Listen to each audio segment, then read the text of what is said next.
Dziadku Karolu, kiedy się urodziłeś? Jak? Kiedy się urodziłeś? Kiedy? 20.12.1910. Co pamiętasz ze swojego dzieciństwa? Powtórz. Co pamiętasz ze swojego dzieciństwa? Co z mojego dzieciństwa, co? Pamiętasz? A co ja pamiętam? Była wojna, przeżyliśmy wojnę, pierwszą wojnę światową. To najbardziej pamiętam. Był głód, nie było co jeść. Mieliśmy krowę tylko w domu. Krowa nam dawała życie. Mleko. Pasłem krówki. Miałem parę lat, 4-5 lat jak miałem. To mało co pamiętam, ale trochę pamiętam. Dzięki właśnie tej krowie przeżyliśmy najbardziej głodne. Ojciec był na froncie, był zmobilizowany na I wojnę światową. A w domu mama była, ja brata miałem starszego od siebie. I jakoś przeżyliśmy tę pierwszą wojnę. Ojciec wrócił później z frontu i w 17 roku umarł. W 1917. Biedowaliśmy, nie było co jeść. Ja miałem, proszę Ciebie, ile w 20 latach miałem 10 lat. Jak chodziłem do 10, 11 lat chyba, jak miałem. Poszedłem do Huty Szkła w 1920 roku, 21, 22. Pracowałem w Hucie Szkła jako dzieciak, widzisz. Trzymałem formę, takie lekkie. To była taka moda, dzieci dawno pracowały, nie tak jak dzisiaj. Dziecko ma 20 lat, to jeszcze mama mówi, że on się napracuje. Mają chłopcy 18-20 lat jeszcze nie pracują, ale ja miałem 10 lat już do pracy chodziłem, zarobić. Mama chodziła boso, to i cieszyłem się, że mamie buty kupiłem za pierwszy zarobek, wiesz. To co zarobiłem, 8 złotych, 8-10 złotych, to jeszcze w 25 roku, jeszcze były marki takie, były pieniądze mało wartościowe, no ale jakoś się przeżyło. Już. Tak dokładnie nie pamiętam, bo to dawno było. O co jeszcze Ci chodzi? Jak było podczas wojny polsko-bolszewickiej? No, Jak? było podczas wojny polsko-bolszewickiej? Polsko-bolszewickiej? Tak. W 20 roku to było. Tak. To był. Tak, ja na tym, to ja miałem dopiero 10 lat, proszę Ciebie, jak wojna ta była polsko-bolszewicka, pamiętam. Brat mój z własnym koniem pojechał na front. To ludzie, bo on miał, brat już mój miał 18 lat, tak, był na froncie. Z własnym koniem, a tylko dostawali mundury tam jakoś ci chłopcy, żołnierze. Ciężkie były czasy, ale Polacy wytrwali, wiesz. Jesteśmy zahartowani. Wschód, Piłsudski mówił, że Polska wygląda tak jak uważanek. W kolu są patrioci, a w środku dziura. Polacy ci miejscowi, to znaczy Piłsudski traktował centrum Polski jako niepatriotyzm. Tu nie ma patriotyzmu w centralnej Polsce. Właśnie patriotyzm okazywał się na granicach, w Prusach, czy na Śląsku, czy na wschodzie, na Wolyniu. Ci ludzie brali udział i ratowali Polskę. Wojnę. Ochotników najwięcej szło, właśnie ze wschodu. Bo to Piłsudskiej armia była, ludzie nie byli jeszcze spisane, Polska. Przeważnie byli ochotnicy w 20 roku szli na front. Bo nie było administracji, jeszcze nie było wiadomo, ile tych Polaków było, ile zostało. Bo to Polska była pod 3 zaborami, wiesz, nie? O tym. Tak wiem. Tak. Prusy, a najgroźniejsi to byli Rosjanie. No ale rosyjski car to też był królem polskim, pierwszy Aleksander I. On dał wniosek, zdaje się, to on dał wniosek, żeby tego chłopów uwolnić od pańszczyzny, wiesz. Bo dawno chłop był, proszę Ciebie, zwierzęciem prawie traktowany na wsi. Tak. Chłop. Nie miał nawet nazwiska, chłopi nie mieli nazwiska. Przezwiska tylko. Machale, pierdziale, tam różne takie, proszę Ciebie, przezwiska miały ludzie. Jaśni panowie byli szlachta. No.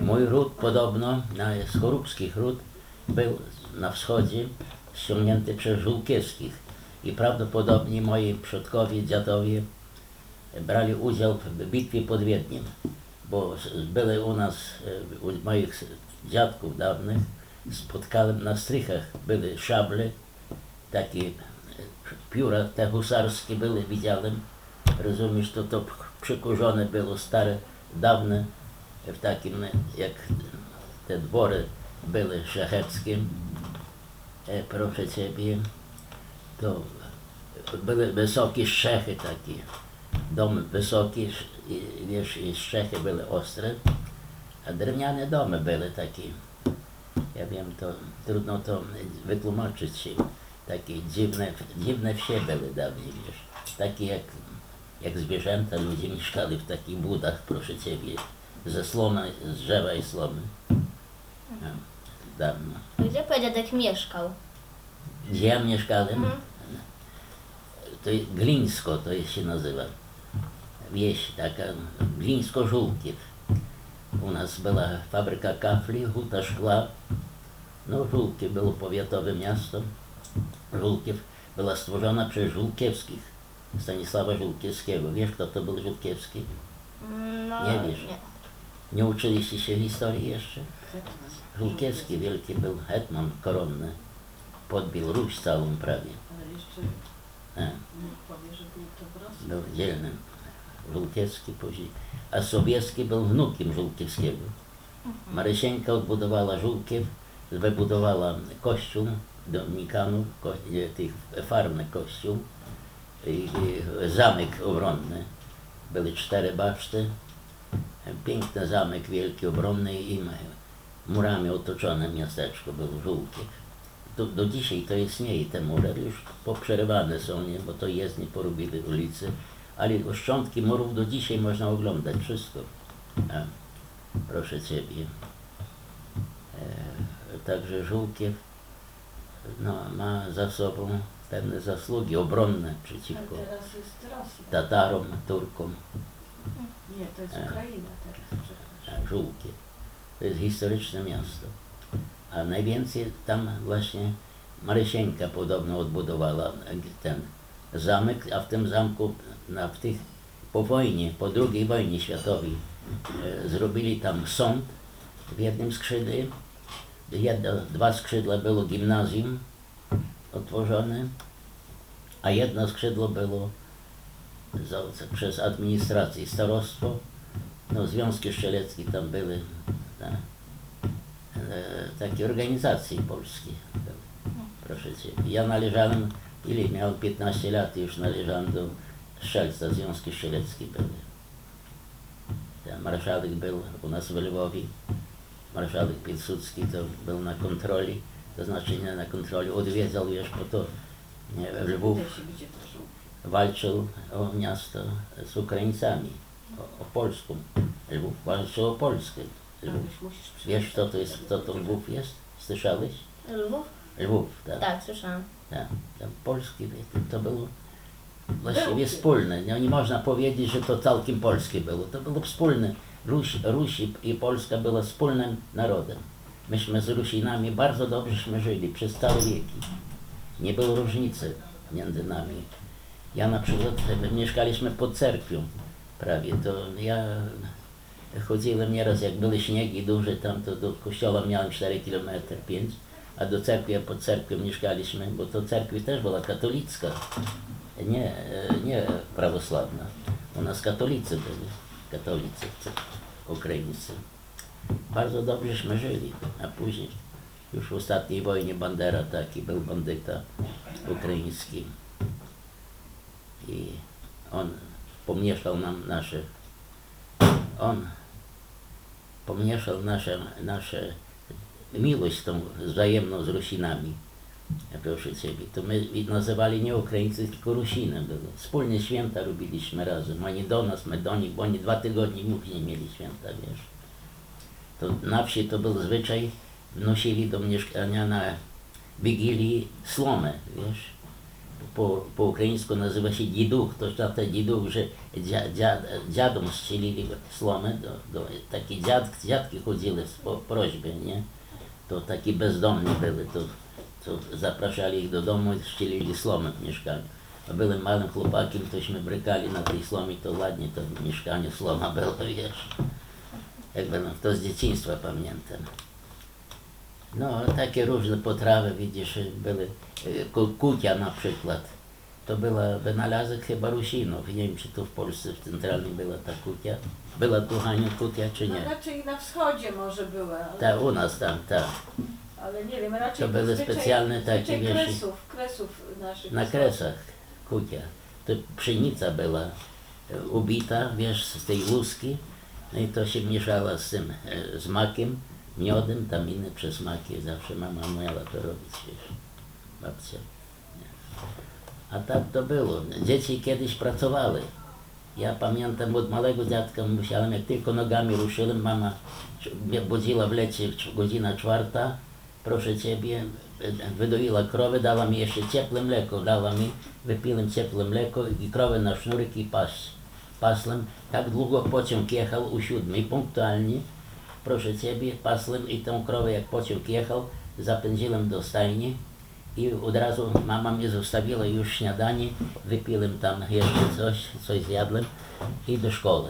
4 kilometry z książkami pod pachą i biegiem. To nie tak jak te dzisiaj spacerujemy. I myśmy się pracowali i uczyli. Widzisz, taka moja młodzież była. To nie tylko ja sam. Taki był zwyczaj, dzieci chodzili do pracy. Nikt nikogo nie żałował, że miały 5 lat, to jeszcze małe były, ale tak 8-10 lat, to ja ci mówię, 10 lat miałem, ja pracowałem w hucie, w szkole. I to 8 godzin. No dobra. A w czasie wakacji, tylko w czasie wakacji. A po wakacjach to tak, chodziłem do szkoły, wracaliśmy ze szkoły i jeszcze dawali w hucie nam po 2 godziny. Wiesz, bo miałem hutników synowie też, nawet hutnicy też mieli synów, ci majstrowie, co dmuchali szkła, wiesz. To nie takie, jak ty sobie wyobrażasz. Dawno to wszystko ręcznie się dmuchało. Dzisiaj to maszyny dmuchają te szkla, flaszki, butelki na piwo, czy też inne różne butle. Dawniej wszystko ręcznie robili, dmuchane. Teraz też Ciężka była praca, ale widzisz, moje pokolenie, praca nie szkodzi człowiekowi. Właśnie lenistwo i nic nie robstwo, to właśnie człowieka dobija i choroby różne. A kto pracował, to przeżył. Za ciężko to też nie można mówić, ale w miarę wysiłku, w miarę możliwości mojego ciała, to trzeba było pracować. No. Za dużo, no jak to ci mówi, nigdy się nie przepracowałem, żeby upadł z pracy. Tylko pracowałem tyle, że mogłem wytrzymać organizm mój. Widzisz, że przeżyłem tyle lat i praca mi nie zaszkodziła. Wiesz o tym, że ja miałem, wiesz ile 75 lat ja miałem, pojechałem do Ameryki, jeszcze zarobiłem prawie $10,000. I tato twój był też, to ja zarabiałem 2 razy tyle jak tato zarabiał. Bo jak układałem tytki, posadzki, dało mi, robiłem godzin dużo. Proszę Ciebie. Praca nie szkodzi człowieku. Lenistwo właśnie szkodzi. Żebyś wiedział, dziecko. Weź na przykład naukowców wszyscy. Ile tacy jak twoja mamusia, widzisz, ona przychodzi z pracy, nie tylko, że ugotuje, ale musi jeszcze tu pracować. Ile ona godzin tu przysiedzi przy tym, przyjrzy się w swojej mamie. I praca jej nie zaszkodziła. Widzisz, dobrze wygląda i pracuje dalej. Jak przyszły święta, proszę Ciebie, widzisz, cała rodzina się zjechała, wszystko jest. Tak? A nie wszystkie takie kobiety są. Żebyś wiedział, że nie wszystkie są takie, że idą, kupują sobie gotowe. Ja na przykład mam drugą synową, to ona idzie do sklepu, na co będzie robiła pierogi, jak ona kupi sobie, bo zaraz jest bar koło mnie. I idzie, kupuje pierogi gotowe. Nie chce jej się robić. No. A to jest jego babcia, nie ma. No, ale ja nic się nie sprzeczam, bo to moja synowa, druga, to co dalej ma. Dobre i to. A co się działo po wojnie, po pierwszej wojnie i po wojnie polsko-bolszewickiej? Co się Jak ja? wtedy działo? Po wojnie, po pierwszej wojnie światowej i po wojnie... Jak było? No tak, co się wtedy działo? Co się działo po I wojnie światowej? I po To ci wojnie... zaraz powiem, co się działo. Najpierw stworzono polski rząd, najpierw. Piłsudski wrócił z więzienia. To historia jest, proszę Ciebie. Był, siedział w Magdeburgu, czy gdzieś tam, zdaje mi się. Wrócił i już na niego czekali tutaj i ogłosili go naczelnikiem państwa Piłsudskiego. Piłsudski stworzył pierwszy ten rząd. I od razu, proszę Ciebie, jak to Polacy, zaczęli się kłócić o miejsca. I nim stworzyli, to najpierw był Witos, Wojciechowski prezydent był prezydentem pierwszym, na pierwszym Narutowicz, to już ci Narutowicza, to już, bo to był, Narutowicz to był wielki uczony. On był profesorem na zachodzie gdzieś, nie pamiętam jak. W Szwajcarii chyba był. To był uczony człowiek, widzisz, i to ci narodowcy tak zwani z Moskwy był narodowiec. On niby bohaterem Polski był, ale to dla garstki jednych ludzi, bo Polska nie może być sama tylko dla Polaków, jak mówię. Polska dla Polaków, tak jak Niemcy, nur für Deutsche. Tak nie może być. Polska musi przyjmować wszystkich. Jesteśmy równi. Europa. My jesteśmy Europą. Dobrze, Tusk mówi. Jesteśmy Europą, a nie, proszę Ciebie, tylko Polska dla Polski. Tak nie może być, bo wiecznie będzie wojna, wiecznie będzie nienawiść między narodami. Będzie u nas lepiej, na przykład w Niemczech będzie lepiej, u nas gorzej, to o, te skurwysyny powiedzą, że to pani są, nas wykorzystują, nie? Tak nie może być. Musi być, proszę Ciebie, Europa musi być Europą wolną.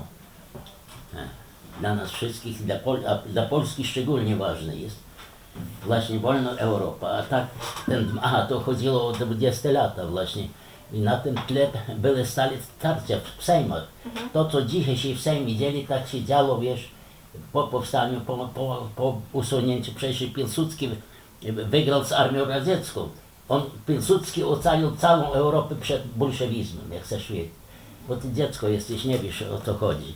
Bo bolszewicy mieli zamiar dojść aż do Rzymu, aż do stworzyć nowy kontynent, nowy komunizm, założyć w całej Europie.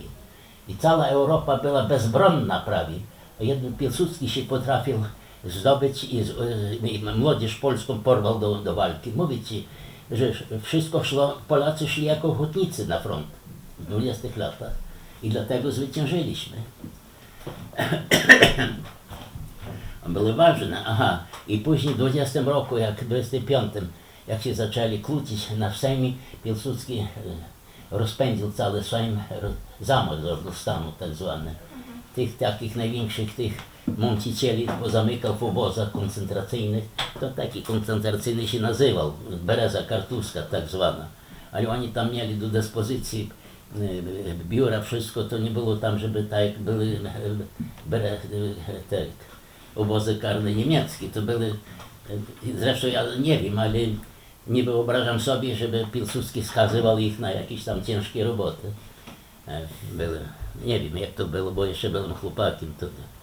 Tylko wiem, że jak Piłsudski przyjechał do Lwowa, to ja byłem najmłodszym strzelcem. Miałem 15 lat, proszę Ciebie. To podszedł, który był najmłodszy, ja się zasalutowałem, a on przyszedł, podał mi rękę, ja jego rękę pocałowałem, on mnie tu w czoło pocałował, marszałek. Dlatego ja do dzisiaj mam u siebie marszałka w domu. Proszę Ciebie. Mam troszeczkę, nie troszeczkę, byłem, ja wiem, mam to we krwi ten patriotyzm polski, proszę Ciebie. I dlatego Ci mówię, że nie chciałbym, żeby Polska miała wrogów, jak do tej pory Niemcy, Rosja, Ukraina wrogi. Po co nam się kłócić z sąsiadami? Właśnie, powinniśmy dążyć do ugody z całym światem, dosłownie wszyscy jesteśmy braćmi, jedna rasa, a tym bardziej jest religia nas łączy. Religia nas łączy, katolicyzm czy chrześcijaństwo w ogóle łączy nas. Bo widzisz, inne religie, tak jak islam, to Nie wiem, islam nie może współżyć z chrześcijaństwem. Oni mają całkiem inne zasady moralne. Tam kobieta w islamie jest bydlęciem roboczym. Proszę Ciebie, mój kolega był w Turcji, to widział na własne oczy, proszę Ciebie, jak dwie kobiety ciągnęły plug, a Arab tylko trzymał plug, a one były za konie, ciągnęły. Tam kobieta nie jest człowiekiem w islamie. Noszą te chusty, zawijają włosy, żeby ich nie było widać, pani. No, ja tam nie byłem, nie widziałem, tylko to słyszę z opowiadania ci. To mi opowiadają. Co jeszcze chciałeś wiedzieć? A jak było podczas II wojny światowej? Co wtedy robiłeś? Jak? Jak było podczas II wojny światowej i co wtedy robiłeś? A, jak druga wojna światowa, byłem na froncie. Zmobilizowany w 1939 roku byłem na froncie i byłem w obronie Warszawy. Byłem w artylerii, 5. Pułk Artylerii w Lwowie. Byłem w łączności, nadawałem sygnały wszystkie, jak i tego, to ja budowałem telefony, proszę Ciebie, bo jeszcze dawno nie było radia, było już, ale my jeszcze w artylerii używały się telefony kablowe, wiesz, mowy. To ja budowałem linie telefoniczne i byłem w obronie Warszawy w 1939 roku. I Warszawa jak się poddała na warunkach. Niemcy nas, Warszawa się poddała, dowódcą był generał Czuma i generał Rommel. Oni byli dowódcami obrony Warszawy. I ja, proszę Ciebie, przez parę dni obsługiwałem łącznicę dowództwa obrony Warszawy, bo wybudowaliśmy łączność naszego pułku artylerii. Mój pułk artylerii stał na Pradze, w ogrodzie zoologicznym. Tam stała artyleria nasza. I ja budowałem, proszę Ciebie, linię do dowództwa. Aha, pyta się dowódca, kto zna Warszawę, żeby wybudować połączenie z dowódcą obrony Warszawy. A ja sobie myślę, ja byłem dowódcą 1. patrolu, to miałem iść na front, wiesz, trochę się bałem, nie? I ja mówię, że ja znam Warszawę, a nie znałem, ale wiesz, kurde, bo w Warszawie może raz byłem przed wojną, tak, ale specjalnie nie znałem Warszawy, ale no, dowiedziałem się na Biodworzyc przy dworcu wileńskim, jeszcze była dyrekcja kolei państwowych, tam w tej dyrekcji się mieściło się dowództwo obrony Warszawy. Był generał Czuma. Ja usnąłem, proszę Ciebie, 2 nocy siedziałem przy telefonie i usnąłem. Obudził mnie, ja zerwałem się generał Czuma. Ja stałem nagle i posłusznie, wiesz, a on z pistoletem, że ja myślałem, że mnie zastrzeli, nie? Bo to było wszystko w nerwach, proszę Ciebie. Ja mu melduję, że ja 2 nocy nie spałem, że mieli mnie wymienić, koledzy i nie wymienili, nie? No i zaraz zadzwonił i od razu mnie zabrali na stanowiska baterii. Byłem, obsługiwałem tamtą łucznicę, a na moje miejsce drugi przeszedł, nie? Na zmianę. Bo 2 noce nie spać i dzień, to możesz wiedzieć, że człowiek jest zmęczony. Takie to życie było ludzkie dawno. Ale wiem, że w wojsku byłem szanowany od chłopaka, tak samo. Byłem w szkole podoficerskiej. Proszę Ciebie, później. No, na froncie byłem dowódcą obrony Warszawy. Nie, dowódcą patrolu. Byłem. Miałem 5 tych żołnierzy bombardierów tak zwanych w artylerii. Bombardier, artyleria. Co to myśmy mieli, proszę Ciebie, zamiast ciągniki mechaniczne jak Niemcy. Mieli wszystkie działa, wszystko, czołgi i działa, artyleria niemiecka i te ciężkie karabiny maszynowe, wszystko to ciągnęły już zmechanizowane maszyny, a my u nas koni były jeszcze, końmi. To możesz wiedzieć, jaka różnica, zacofani były polska armia. Wszystko konie były same. Aleśmy wytrwali. I Niemcy nas puścili ustalili tak, że wszyscy ci żołnierze, którzy brali udział w obronie Warszawy w 1939 roku, zostali wypuszczeni wolno do domu. Gdzie kto chciał, to jechać do domu. Puścili jako wolni żołnierze. I mógł ze sobą zabrać konia, wiesz, bo co Niemcy nie mieli co z nimi robić. To dużo chłopaków, którzy mieszkali w centralnej Polsce, tutaj i tego, to nawet pobrali koni i poszli, a ja byłem ze wschodu, więc była to wschodnia, było nasze 2 czy 3 dywizje, to było co najmniej parę tysięcy, 2-3 tysiące żołnierzy było u nas. Skoncentrowali nas w Górze Kalwarii, później przynieśli do Puław. No i Puław wyszedł ten dowódca jakiś niemiecki, ja trochę roznałem niemiecki, bo się uczyłem w szkole, miałem niemiecki. Po niemiecku mówi do nas, że Rosjanie nas, bo my ze wschodu pochodziliśmy tam, bo oni zrobili granicę na Odrze i na Salmie, nie? A ja za Saną pochodziłem. Rosjanie nie chcą was wziąć jako wolnych, tylko do plenum, to znaczy do niewoli chcą nas wziąć. I ja wam proponuję, tak Niemiec mówił, wszystkich, którzy mają jakikolwiek zawód, czy bez zawodu, że dostanie w Niemczech pracę, żeby się przyszli zapisać i pojadą do Niemiec jako wolni chłopcy, będą pracować albo na roli, to nie ma zawodu, a we fabrykach wszędzie nas mogą przyjąć. Ale ja nawet tak się, ale ja zostawiłem w domu żonę, przecież miałem, Gienio był już, prawda, syna miałem. Ja sobie myślę, cholera, no nie mogę ją zostawić, pojechać do Niemiec. A jeszcze miałem kolegi Żydek był w moim patrolu. On mówi, nie wiesz, Rosjanie przyszli już, szkoły pootwierali, tam na wschodzie we Lwowie już są szkoły pootwierane, sklepy, wszystkiego towarów jest, pracy.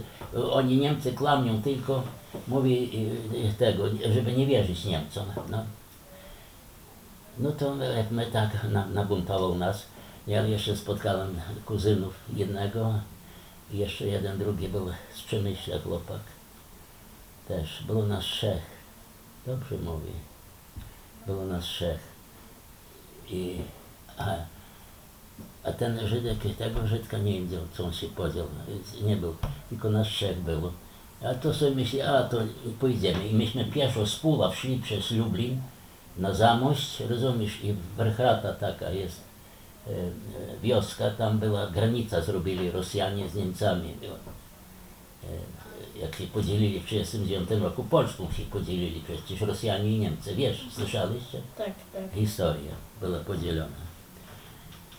I proszę Ciebie, dochodzimy, to w Lublinie nocowaliśmy nawet na Majdanku, jeszcze mówili, że to Niemcy, na Majdanku była, wiesz, myśmy tam nocowali na Majdanku, to tam była chyba kolonia na pół niemiecka, bo wiem, że tam gdzieśmy nocowali, to mówię, wy się Niemców nie bójcie, że Niemcy są dobrzy, że oni będą nam dać pracy, żeby tam nas zachwalali. I myśmy poszli, niedaleko mamy już do domu, do Lwowa.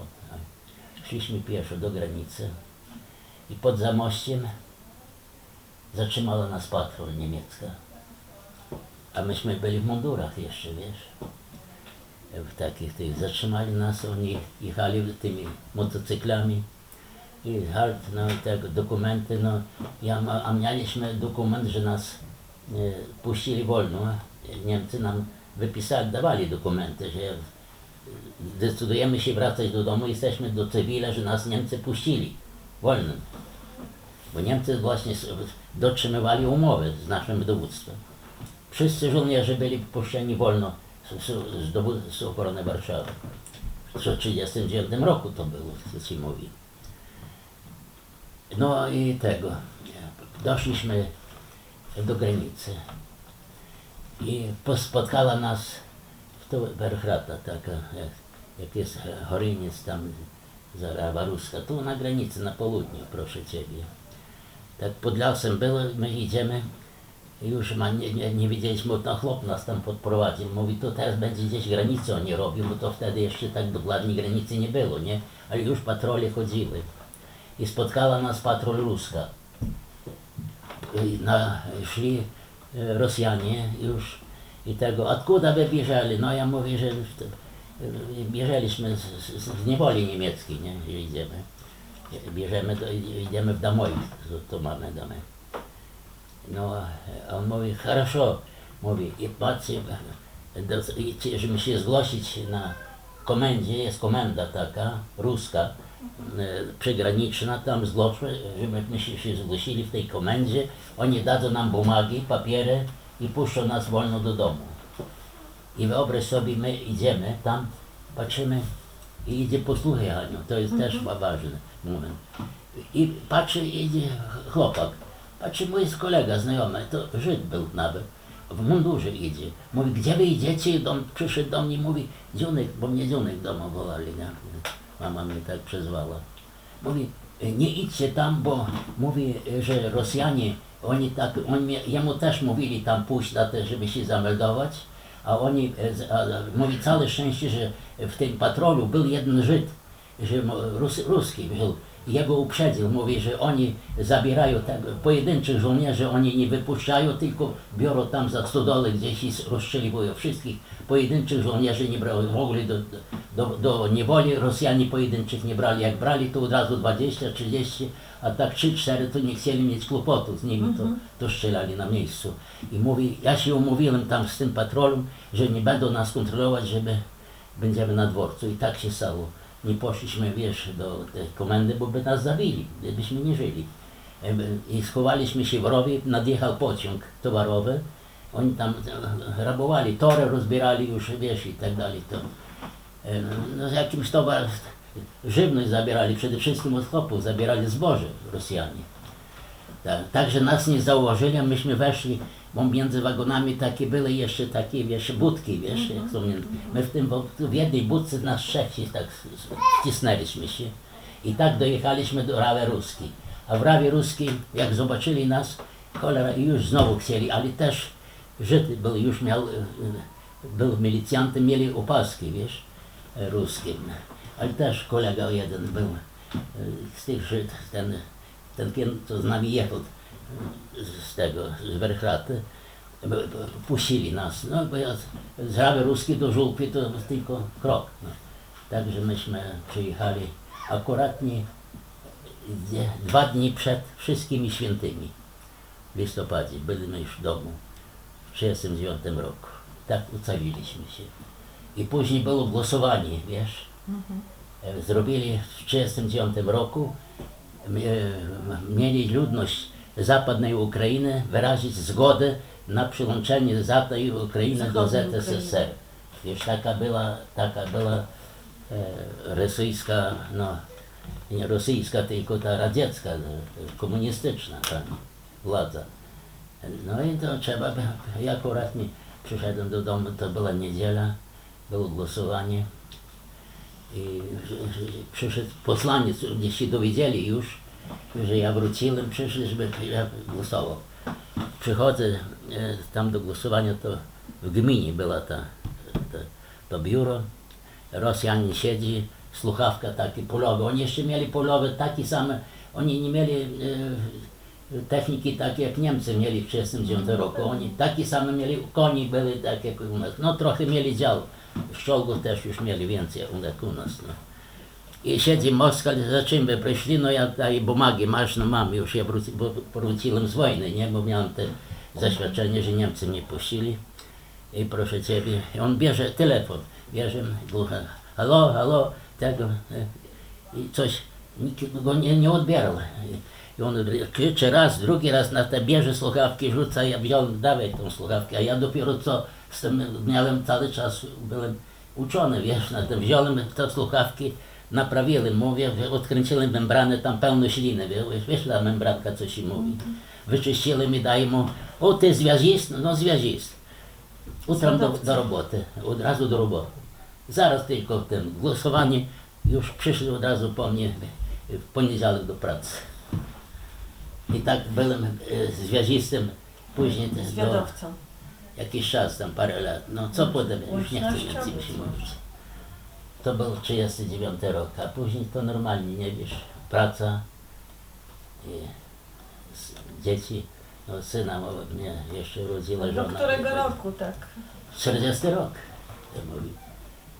Tato się twarz urodził w 40 roku. No i co dalej? Tak przeszło. To jeszcze masz? Przeszła II wojna światowa. Druga wojna światowa. No, na II wojnie światowej to ja Właściwie byłem współpracowałem z Armią Krajową. Tylko tyle, co ci będę mówił więcej. Rozkaz był nas wszystkich, tych, którzy byli na frontach w wojsku, to obowiązywała zasada bez żadnej ani przysięgi, bez niczego, tylko dostawaliśmy rozkazy z góry i trzeba było wykonywać. To proszę Ciebie, nie? Jako patrioci tego. I to też miałem jechać, bo organizowała się Armia Polska w Rumunii już w 1939 roku i u nas był ksiądz taki, zapomniałem w tej chwili, on był tym kapelanem w wojsku w 6 pułku. On organizował, wiesz, Polaków i wysyłali takich cywilnych chłopców do armii polskiej, która się wiązała w Rumunii.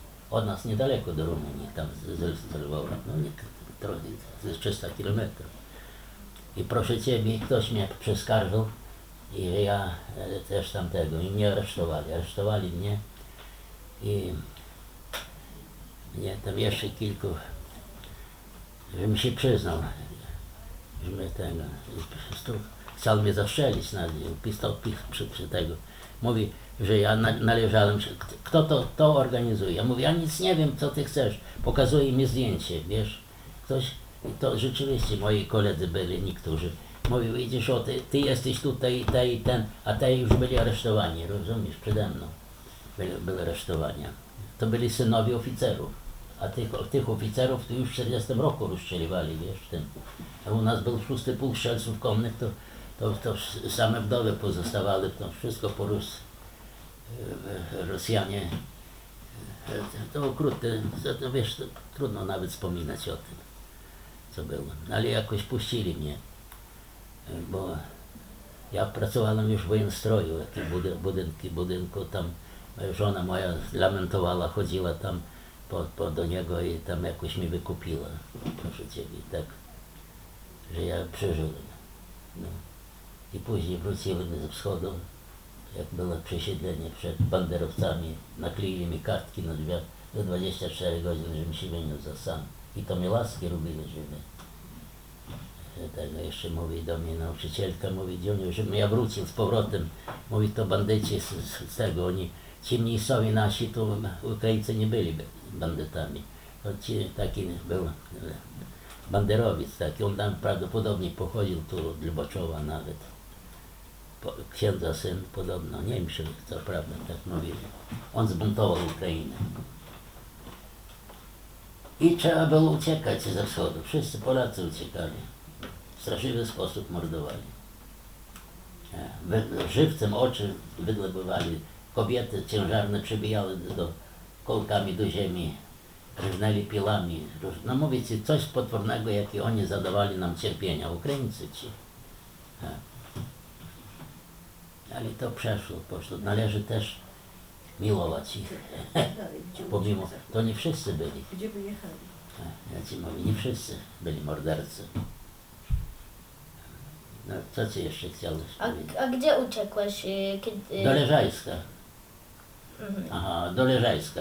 W Leżajsku tak się złożyło, że proszę Ciebie, wciągnęli mnie do Armii Krajowej, bo ja mieszkałem tam u takiego dolnego, on był komendantem policji w Leżajsku, bo babcia twoja, to prababcia była, Władzia, moja żona, ojca matka, była porodem, oni pochodzili z Leżajska, wiesz. Także myśmy przyjechali, ich wujek był, moi teściowie wujek był bratankiem czy szwagrem, miała Eustachiewicz, on był pułkownikiem przed wojną, był sędzią, wykształceni byli ludzie. Myśmy tam do nich zajechali, dali nam mieszkanie.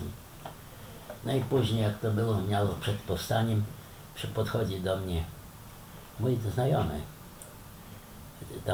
Tam była, to może słyszałeś, dowódco był Jan, był przywódcą partyzantki. Tu na Bilgorej, Leżajsk, te wszystkie tu miasta, tu aż pod Lubin, pod Lubin nie, oni tam Bilgorajskie najwięcej miały i Zamojskie. No, proszę Ciebie, przychodzi i daje mi dokumenty takie pełne paczki i mówi, Karol, masz zawieźć to do Warszawy, dali mi adres. Pamiętam jak dziś miałem to oddać tak zwany to 5-piętrowy budynek, a to nazywali wieżowcem w Warszawie przed wojną. Na placu Napoleona, wiesz, taki. Teraz nie wiem jak ten plac się nazywa, ale ten budynek odrestaurowali chyba, bo to historyczne. Tam się mieściło, zdaje się, dowództwo obrony Warszawy było, wiesz, tam. No i ja dostałem kolegi, dali mi tam parę złotych na drogę, pojechaliśmy. Była akuratnie, proszę Ciebie, dokumenty te miałem przy sobie. Akuratnie przyjechaliśmy, była już godzina policyjna, ale mieliśmy adres, gdzie mogliśmy się zatrzymać, wiesz, na ulicy Słowackiego, na Żoliborzu, tam ta ulica istnieje do dzisiaj. Tam zatrzymaliśmy się, przenocowaliśmy i rano była niedaleko restauracja, poszliśmy zjeść śniadanie i weszliśmy do restauracji, już trochę ludzi siedziało, zamówiliśmy sobie pół litra tak z białogłówką i golonka taka po warszawsku, dobra, wiesz, zjedliśmy, jemy, a tu wpadają gestapowcy, gestapo padło. Zajechało takie 2 samochody duże pod ten, a to duża restauracja, bo to ludzie szli do pracy, zjedli śniadania przed pracami i ten. Przyszli, hand ho, krzyknie po niemiecku, wszyscy stali. Krzyczy, hallo, no, że tego. Haben Sie Ausweis bitte? Ausweis, każdy na stół położyć Ausweis. To wiesz, Ausweis to dokumenty. Przychodzi, no. I do każdego, do stolika, bo po 4 było ludzi, do każdego. I taki, który miał doświadczenie pracy, to go zostawił, a który nie miał tam jakieś dokumenty, nieważne, to od razu widziałem przez okno do samochodu ciężarowego. I to oni później, bo to było 15 dni przed powstaniem, wiesz, jak to co ja Ci mówię było. To było 15 lipca. I proszę Cię, podchodzi do mnie szwab, jeden taki fez zbudowany, a ja trzymam te ręce, mówię do niego, on podchodzi, ja mówię, Hitler do niego, on was? Tak do mnie. Ja mówię, Hitler, wiesz co to znaczy? Hitler. Tak, z tym żargonem niemieckim, Hitler.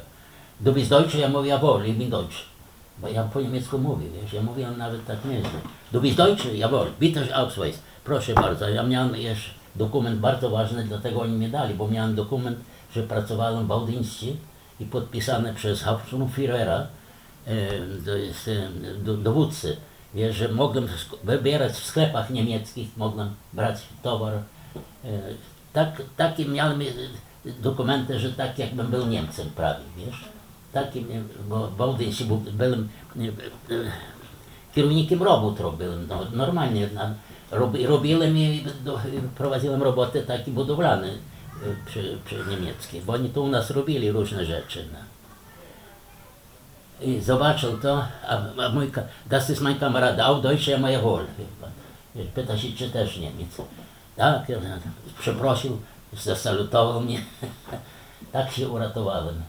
A później ja patrzę, oni tych wszystkich zabrali do samochodu i napalmili, czy gdzieś i wszystkich rozstrzelali. Ja tak miałem, później ja te dokumenty zawiozłem, rozumiesz, dam na miejsce i później wróciliśmy do domu, proszę Ciebie, i się tak męczyłem się, ja sobie myślę, moi koledzy zaparłem się polskości, wiesz, to jest grzechem, widzisz, zrobiłem się Niemcem. Jak ja później tak przeżywałem to, cholera, ja sobie myślę, Boże, co ja zrobiłem? Zrobiłem ze strachu, stałem się Niemcem. Bo mnie się pytał, bo ja jeszcze, ja Ci powiem, ja byłem rudy. Ja nie miałem takich włosów jak teraz. Dosłownie byłem rudy, tak, bo najwięcej do tego byłem podobny do Niemca, dlatego oni mnie powierzyli to zadanie, wiesz, że byłem podobny do Niemca i po niemiecku mówiłem. Bo ja jeszcze chodziłem do szkoły austriackiej, wiesz, do 1. klasy Sztuba się nazywała. Już się uczyłem po niemiecku. Austria, u nas Austria była w Lwowie. I widzisz, i tak się uratowałem. I na tym koniec wojny mojej. Później babcia umarła twoja, urodziła nam się córeczka. Ladzia umarła. Żona Już nie pamiętam, mnie się wszystko w mózgu kręci. Tak. Nie, tam się nie kręci. Wiem, że proszę Ciebie, po śmierci Ladzi dostałem to od ojca Jana, to słyszałeś to? Tam niech się tata patrzy, tam. Aha. To po śmierci to dali mi taką zapomogę, dostałem $500 po pogrzebie mojej żony. Od kogo dostałem, nie wiem, ale miałem, ja się spowiadałem, że się zaparłem polskości, wiesz, bo widzisz, ci oficerowie, co byli rozstrzelani w Katyniu, wszyscy odmówili współpracy z tymi, bo każdy był pytany przez NKWD-stów tych, nie? Ściągali ich personalia i wszystkich i namawiali ich do współpracy z armią radziecką. I oni odmówili to, wiesz. No to na bok i tych wszystkich rozstrzelali. A ci, którzy z nimi przy tego, taki na przykład Rommel nie, ale ten Berling na przykład, później ten, było dużo oficerów, no. Nie wiem, Berling, Anders przecież też się uratował, jego Andersa nie rozstrzelali, widzisz, bo musiał na pewno też przeżyć, że może współpracować z Armią Czerwoną. Ci wszyscy właśnie, którzy deklarowali współpracę z Armią Czerwoną, nie rozstrzeliwali.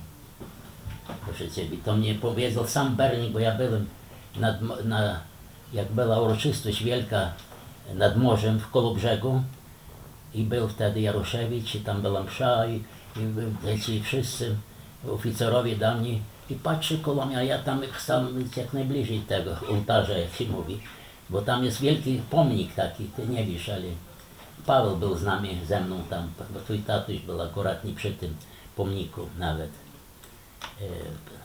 Pomnik, to jest pomnik przełączenia morza, ślubu Polski z Morzem Bałtyckim, wiesz, taki to było, taka nazwa była.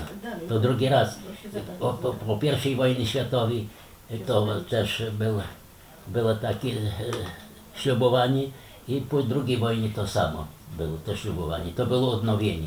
Ja patrzę, przy mnie stoi chyba generał Berling, ale po cywilnemu taki chłop wysoki. Ja się patrzę, rzeczywiście, że Berling. Ja podchodzę do niego i przepraszam, panie generale, przepraszam, czy ja się myli, pan generał Berling. A co, poznałeś mnie? Ja mówię, tak jest, panie generale. Ja mówię, niech mi pan powie, jak to się stało, że pan przeżył, a tyle naszych żołnierzy zginęło tam, naszych oficerów. A on do mnie powiedział, bo musiał podpisać lojalność wobec mnie, że on podpisał lojalność wobec tego i stworzyli Armię Polską, tak zwaną Kościuszkowską była, pod nazwą Kościuszka. I oni właśnie, ci, którzy nie chcieli, deklarowali współpracę z Armią Czerwoną. Ci oficerowie, którzy deklarowali współpracę, zostali przy życiu, a ci, którzy nie chcieli, to zostali straceni. To tyle wiemy. A reszta to już i jeszcze może rok, może pół roku, może tylko dnie. Ja nieraz się tak źle czuję, że już, wiesz, nieraz mi się już uprzykrza życie, wiesz. Życie też się uprzykrza za dużo. Jestem do niczego człowiek, już do niczego się nie nadaje, nawet do jedzenia nie, proszę Ciebie. No. Mogę chodzić, ja w ogóle nie czuję głodu, wiesz, o to chodzi, że ja w domu jestem, mam tam też druga ciocia, to ja też jest. To ona mi, tatusiu, jedz to, no ja nie mogę jeść, no nie mogę. Proszę Ciebie, nie mam apetytu i tego, nie chce mi się jeść. Bartusiu, proszę. Teraz i się zapytaj następnie. Dobrze. A jak było podczas stanu wojennego? Jak było w stanie wojennym? Tak, coś powiedziałam. W stanie wojennym, czekaj. Teraz, Jaruzelski. Z Jaruzelskim. No to co ja mogę brać udział, to znaczy, jak mogę ja uceniać Jaruzelskiego? Jaruzelski wiem, że był też patriotą polskim. Każdy z nich, który walczył dla Polski, to był chyba patriotą. On też przelewał krew. Jaruzelski, tak samo jak Anders na zachodzie, to Jaruzelski w Polsce był. Przecież Jaruzelski zdobywał Kolobrzeg, proszę Ciebie, dostał awansy i on był jako dzieciak do Rosji wywieziony. A nie wiem dlaczego czepiają się jego dzisiaj za ten stan wojenny. Pewnie to było to nie było przyjemne dla Polaków. No ale proszę Ciebie, ci Polacy, którzy zginęli, to najgorzej to w tym, na Śląsku, tam 9 czy ile padło. Przecież oni wiedzieli, że wojsko ma broń. Oni wiedzieli, co nie wiedzieli, że wojsko ma broń, że może strzelać. Szli sami na śmierć. Ja tego nie mogę pojąć, wiesz, też tak samo. Ale nie można akuratnie Jaruzelskiego posądzać o zdradę kraju, na przykład, bo żaden z tych gówniarzy, co dzisiaj rządzą, to nie mają nawet zielonego pojęcia, co to jest front. On nie wie, żaden zasmarkaniec nie wie, proszę Ciebie, co to jest front, nie był, nawet nie widział okopów i nie widział Niemca z bagnetem czy innego. Proszę Ciebie, jak dzisiaj będzie nas poniewierać, nie wiadomo o co im chodzi. Taki Wałęsa, wielki bohater, proszę Ciebie, no. Co takiego dobrego zrobił dla Polski, ja też nie rozumiem. No jak co? Polskę mamy, Mamy niepodległą, Polskę, no. niepodległą. No. Obalili komunę, no. No właśnie. Komuna, słuchaj, komuna. Ja wiem, czy to była w Polsce komuna, może. No była. No była, trochę była, ale nie do porównania do rosyjskiej komuny. No na szczęście, ale... No. Ale weź na przykład, dużo rzeczy było dobrych, takich, weź na przykład, weźmy nawet dzieci, wakacji. Setki pociągów dzieci woziły na te kolonie. Zadali. Pociągi pełne, jednego centa nie kosztowały. Leków nie płaciłeś, ani lekarza nie płaciłeś, nic, wszystko było darmo. Proszę Ciebie. I pracę każdy miał. To ja wiem, czy to było złe, czy dobre. Zresztą, co ja mogę mówić? Mnie w tej chwili nie jest źle. Pracowałem i sobie zasłużyłem na dobre i nie narzekam. Tylko nie lubię, wiesz, czego, tej nienawiści. Nie znoszę ludzi, tych, którzy nienawidzą tych albo tych wzajemnie. To my jesteśmy jednym narodem, musimy się miłować.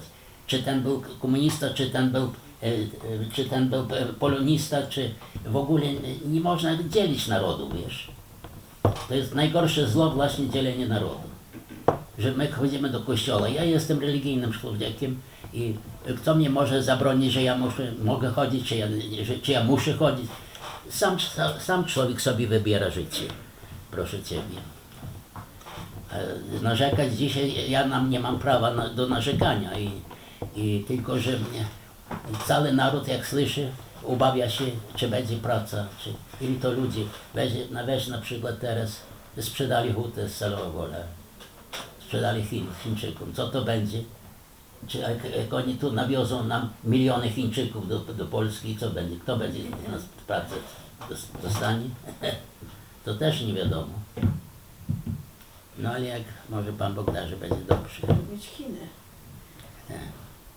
Już koniec? Czy jeszcze? A no, nie mam już, co będę Ci mówił. Tak, też jest raczej koniec. Bo dziękuję dziecku. Oni jeszcze pomyślą, że ja może jestem ja jestem zawsze, byłem w polskiej partyzance i po prawej stronie, zawsze, od dziecka. Od czasów Legionów po dzisiejsze czasy. Zawsze byłem realny wobec Kościoła i wobec narodu mojego. A w chórach śpiewam od 27 roku. W Gdańsku pracowałem też i w chórach. Zakładaliśmy pierwsze chóry. Pierwsza powstawała ta opera gdańska, to był ten, nazywał się pierwszy Latoszewski, on tworzył operę gdańską. To po kościołach chodził, wybrał mnie jako tenora do chóru operowego. Trochę chodziłem, ale oni mało płacili, także ja pracowałem. Tyle. A ojczyznę trzeba kochać taką, jaką jest, żebyś wiedział. Jesteś mały, jesteś Polakiem, trzeba kochać taką, jaką jest. I nie czuć nienawiści do nikogo. Ani czy do Żyda, czy do Ukraińca, czy do Niemca, a swoje zachować sobie trzeba. Przecież możemy wspólnie żyć z całym światem. Chrystus Pan umarł za wszystkich ludzi jednakowo, proszę Ciebie. Szczególnie. Kazał miłować nawet nieprzyjaciół. Milujcie nieprzyjaciół waszych. Taka i była nauka Chrystusa Pana. Milujcie nieprzyjaciół waszych. Milujcie się wzajemnie. Jak kto prosi to nie odmawiaj. Jak ktoś się o coś się prosi, daj zawsze, jak masz, to daj każde. I ja tak robię zawsze, pomagam jak mogę, komu to pomagam. Nie? I nie jest tak źle. No. A teraz młodzi rządzą, co już. Nie mam się co martwić. Oni odpowiadają, ja jeszcze ile dla mnie, miesiąc, dwa, czy rok 5 lat? życia. Może Co? 5 lat? Nie, już bym nie chciał tyle lat żyć. A, ja wiem. No. No to. W każdym bądź razie ja Lecha nawet lubię, wiesz, tego Wałęsy, to że ja tak powiedziałem głupio. Ale z Lechem on był w Starej Woli, ja go pierwszy witałem, prawie wziąłem go, ucałowałem do Lecha. Mądry chłopak był. Odważył się podnieść rękę na komunię, odważył się, to też odwaga. No pewnie, No, to odważnie. też odwaga była jego. A jego posądzają dzisiaj o jakiejś współpracy z komuną i tak dalej. To też dla niego krzywda jest, wiesz, po prostu. No. Podziękuję. To ja, Tylko ja ci mówię, moje pokolenie nie mieliśmy problemu z pracą. Ja dostałem na przykład mieszkanie w Starej Woli i pracę za darmo. To oni powinno wiedzieć, wszyscy, cały świat wie o tym. Tak samo twój tatuś dostał pracę, od razu mieszkanie, biura, wszystko dostał. Takie były zwyczaje aż do tej do tego kapitalizmu. Tak. Kiedy wszystko trzeba kupić. A za Gierka jeszcze tak samo, wszystko było tak darmowe. Ja sanatoria dostawałem co roku i nie płaciłem grosza. Nawet wozili nas, proszę Ciebie, autobusami z Starej Woli do Kołobrzegu, no wszędzie, gdzie to Polki, wszystkie te. Tak było. A dzisiaj co? Trzeba płacić do sanatoriów co 2 lata i to nawet trudno dostać. No dobra. A tak w moim wieku to już nie ma mowy. W każdym bądź razie przeżyłem, Bogu dzięki i wszystkim dziękuję nawet i tym, co tutaj będą oglądać. To wszyscy jesteśmy braćmi i nigdy i do tych wszystkich, co tu mnie słuchają, żeby się milowali wszystkich równo. I wszyscy jesteśmy równi i nawzajem się milujmy. Jeden drugiemu wspomagajcie, a nie kłóćcie, żeby się nie kłócili. Najgorzej denerwuje mnie, że w Sejmie cholera, wszystkie partie są polskie, a tym bardziej PO i PiS-u. Przecież to są katolickie partie i one się nienawidzą. To mnie najgorzej denerwuje. Proszę Ciebie, jak tak można się kłócić i szukać haki? Tusk ma tam dziadkach jakiegoś w Wehrmachcie, czy gdzie tam cholera wie, a znowu ci Kaczore znowu też coś tam mają, jeden na drugiego coś szuka, proszę Ciebie. To jest właśnie wada polska, tak było, proszę Ciebie, to niech oni tam słuchają. Tak było, Polska poszła w rozbiory. Oni może nawet nie wiedzą, w jaki sposób liberum veto, kto to wymyślił. Tak dzisiaj jest liberum veto, brakuje to w tym Sejmie. Ty nie wiesz, co to znaczy, mama ci powie, wiem, babcia. nie pozwalam. Tak, nie pozwala. W łacinie. Liberum veto, tak. Polacy tacy są, widzisz, dlatego Polska poszła w rozbiory.